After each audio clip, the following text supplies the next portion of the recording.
भगवते वासुदेवाय। ओम नमो भगवते वासुदेवाय। ओम नमो भगवते वासुदेवाय। हरे कृष्ण। जय जगन्नाथ। आजिर अध्याय होउछि गंगा कूल परीक्षित अनशन व्रत और शुकदेव आगमन। प्रथम स्कंद 19 अध्याय। गंगा कूल उपवासी होई रहंते राजा आसी। तही मिलिले शुक मुनि 19 एही बाणी। सूत कहंती अनुरागे शौनक आदि ऋषि आगे। सूत उवाच से महीपति परीक्षित चिंता निमग्न दुख चित एकांते बसी विचारई निंदित कर्म कली मुहि। अर्जित कर्म बस होई गुरु जे सने शिक्षा देई अनार्य प्राणी व्यवहार।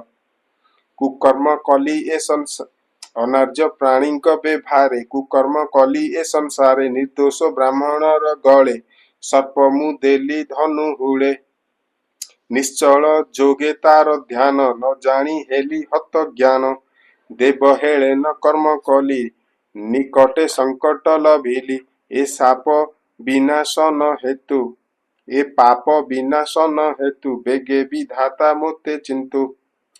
ए कर्म पूर्ण मुझे मनते केबे हे न कल्पई चिंते। ए कर्म पूर्ण मुझे मनते केबे हे न कल्पई चिते। ब्राह्मण क्रोधो दावानल ए मोर राज्य धन बल आत्मार संगे देहु मोते। ए कर्म न करे जे मनते गोद्विज देवंक हिंसने दुर्बुद्धि नस्फुरु मो मने। एमंते विचारु विषादे वृत्तांत शुभे जन बादे। उरग ब्राह्मणर गले राजा जे देला धनु हुळे। तार बालक साप देला तक्षक दंशिव बोइला। शपथ दिन शेष काले राजांकु दिशिव से बळे। एमंत जन मुखु शुणी मने सानंद नृपमणि। बोले ए मते बेगे खाऊ ए मोर कूले ताप नहु। जेमंते इह पर लोके मरणे न पड़ई दुखे। एमंत निश्चय विचारी राजा संपद परिहरि। चिंतिला कृष्ण पाद पद्म चिंतिला कृष्ण पाद पृष्ठ सेवन बिना नाही श्रेष्ठ। कृष्णर पाद पद्म जले प्रवेश जाई गंगा कूले। श्री कृष्ण चरण तुलसी पाद उदकरे जे मिसी। अति पवित्र बहे बारी उभय लोको साप हरि। प्राणीर प्राण त्याग काले केबान वर्षे तार कूले। पांडव वंशे कीर्ति कर सकल राजा मध्यवर। से सुर नदी तीरे जाई चित्ते गोविंद पद ध्याई। विषय संग दूर करी अन्न उदक परिहरि। मुनिंक व्रते से निश्चले मन निवेशी गंगा जले। से कथा शुणी मुनि जने जे अबा थिले गिरी बने। निज निवास उपेक्षिले हस्तिना नगरे मिलिले। जे अबा थिले जेउ देशे राजांकु देखिबार आसे। संगते घेनी शिष्य गण अपरे अशेष ब्राह्मण। तांक महिमा केबा कहे तीर्थ पवित्र तांक देहे। तीर्थ गमन छल करी प्रवेश जन्ही दंडधारी। अत्रिव शिष्ट हृष्ट नेमि व्यच व्यवन भरद्वाज घेनी। भृगु अंगिरा पराशर उत्तथ्य गाधीर कुमर। इंद्रपमद मेधातिथि देवल अष्टिसेन जति। सुबाहु भरद्वाज शिष्य गौतम मैत्रेय कवश। पिपुलायन और्व मुनि व्यास नारद कुंभ जोनि। देवर्षि राजर्षि महर्षि अपरे जेतेक ब्रह्मर्षि। सकल ऋषि एक मेले मिलिले जाह्नवीर कूले। ताहांकु देखि परीक्षित कपाळे देइबे निहस्त। बंदिला मुनिगण पादे आनंदे अश्रु गद गदे। सुखे बसिले मुनिगणे पुनि ही राजा परमाणे। कर अंजलि सिरे देई बोलोई कृतकृत्य होई।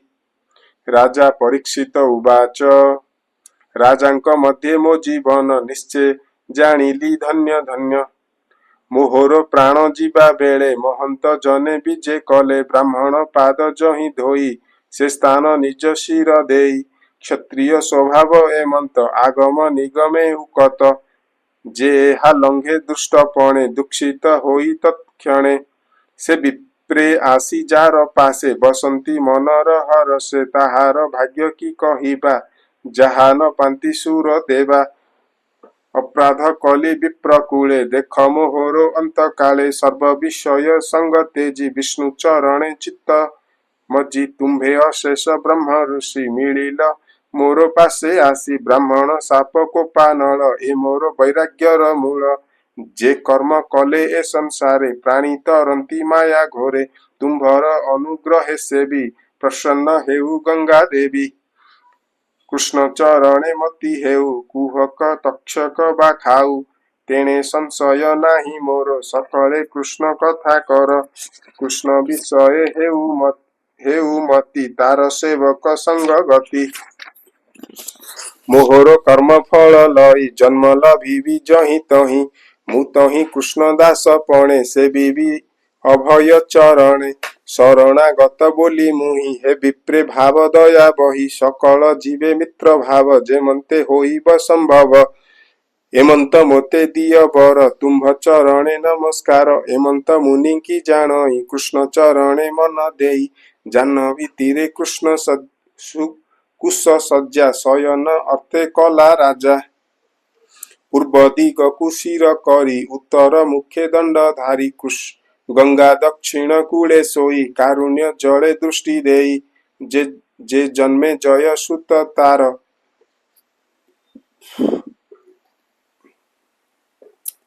जे जन्मे जय सुत तार ता शिरे देई राज्य भार अशेष ऋषि गण मध्य मन निवेशी कृष्ण पादे आकाशे थाई देव गणे आनंदे पुष्प बरषणे दुंदुभि वाद्यनाद तुल्ये साधु सबदे स्तुति कले जे मुनि गणे गंगा कूले थिले जे परीक्षित मेले गगने साधु साधु बाणी आनंदे मुनि गण शुणी साधु सबदे उच्च स्वरे दिश पुरिला गंगा तीरे ऋषिये अनुग्रह मुखे कहती एककु आरके ए साधु राजा विचक्षण अकाले लभिब मरण देख एहार भाग्य बळे मुनिक मध्य अंत काले जार आस्थाने सर्व राजा शिर नुआई कले पूजा से राजा काले हरि भावे पशिब जन्मर स्वभावे ए नरपति जेते दिने प्राण छाड़िब विष्णु ध्याने सुखे लभिब विष्णु लोक जे स्थान मोहिब विशोक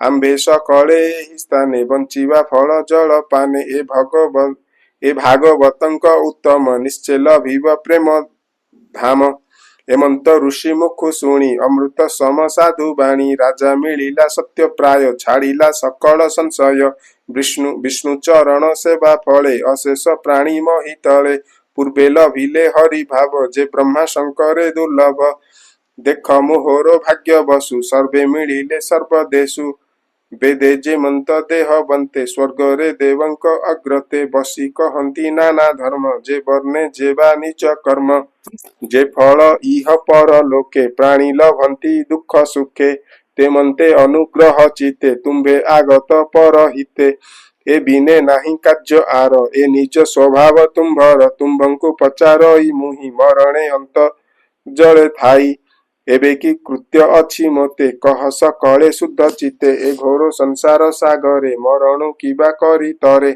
एमंत पृथुराज ऋषि सुख मिलिले बेगे आसी मही भ्रमण इच्छा सुखे श्री कृष्ण नाम गाई मुखे आश्रम चिन्हहीन अंग क्षण क्षण के नाना रंग निरते निज लाभे तोष स्वभावे अवधूत बेश बेष्टित बालक समूहे किबा उपमा देवा देहे स्वभावे षोडश अवध सुंदर सुकुमार पाद कर जुगल बाहु अंश उन्नत सुंदर सुनास निबिड़ बेनी उरु साजे सुंदर कोपल विराजे आयत चक्षु चारु कर्ण सुग्रीव सुंदर आनन मानसे निगूढ़ जत्रु साजे तुंग वक्ष स्थल विराजे त्रिवळी कुक्षी मनोहर आवर्त नाभि सुगभीर विकीर्ण केश दिगंबर विभूति भूषण शरीर प्रलंब भुज जानु जाए दिशे अमर बर प्राय शरीर वर्ण रुचि श्याम रूपे तुलित नोहे काम कियबा देवा पट्टांतर कामिनी जन मनोहर एमंत रूप तांक देखी मुनिये आसन उपेक्षी जानती ताहांक लक्षण से जोगी कृष्ण परायण सुख आगम देखी राजा तक्षणे आनी अर्घ्य पूजा विनय भावे दंडधारी चरणे नमस्कार करी स्त्री बालक जेते थिले ता देखी भये बाहुरिले राजा पूजिला मन तो से सुख बसिले राजा पासे बेष्टित ऋषिगण मध्ये से सुख बसिले आनंदे शशांक जेन्हे तारा मेळे विराजे गगन मंडले प्रशांत चित्त मुनिवर अकुंठ धीषणा जाहार से मुनि पादे नमस्कार करी जोड़िला बेनी कर निर्मल वाक्य सुधा धार मुनि की चाहि नृपवर पुछई बेनी कर जोड़ी चरणे पुण पुण पड़ी राजा परीक्षित उवाच आज मोहर जन्म धन्य क्षत्रिय वंशे विद्यमान तुम्भे अतिथि रूपे आसी निर्मल चित्त ब्रह्म ऋषि देखी मो आत्मा कृतकृत्य देह को कली तीर्थभूत जाहार स्मरण विश्वास पवित्र करे गृही वास ताहार दर्शन मात्रे दूरित नर हई गात्रे स्वरस पाद जल जही सकल तीर्थ फल तही आज जीवन मोर धन्य देखिली तुम्भर बदन जेते दूरित देहे थिला तुम्भ सानिध्य दूर गला विष्णुर तेज महाघोरे जेमंते नशंती असुरे आज मिलिली मोते हरि आज मणिली मोते हरि पांडव स्नेह प्रीति करी बांधव प्रिय ब्रह्म राशि जन्हे पांडव गृहे आसी ताहांक गोत्र जेणु मुहि तेणु सदय मोरे होई कृष्णर दया जेणु होई तुम्भ दर्शने योग्य मोहि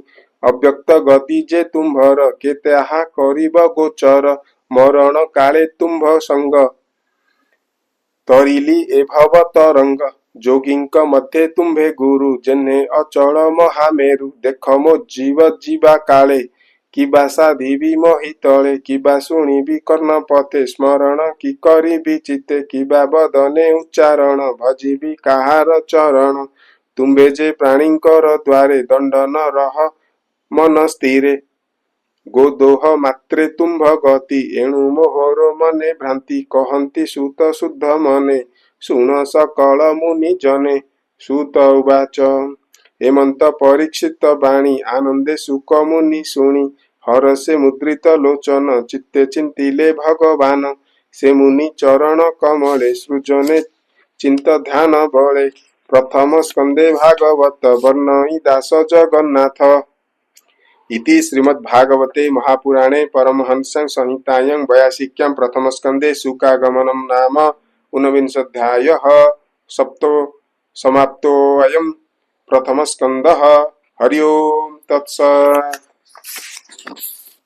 हरे कृष्ण कृष्ण कृष्ण हरे हरे हरे राम राम राम हरे हरे। ग्रंथराज श्रीमद्भागवतम की जय।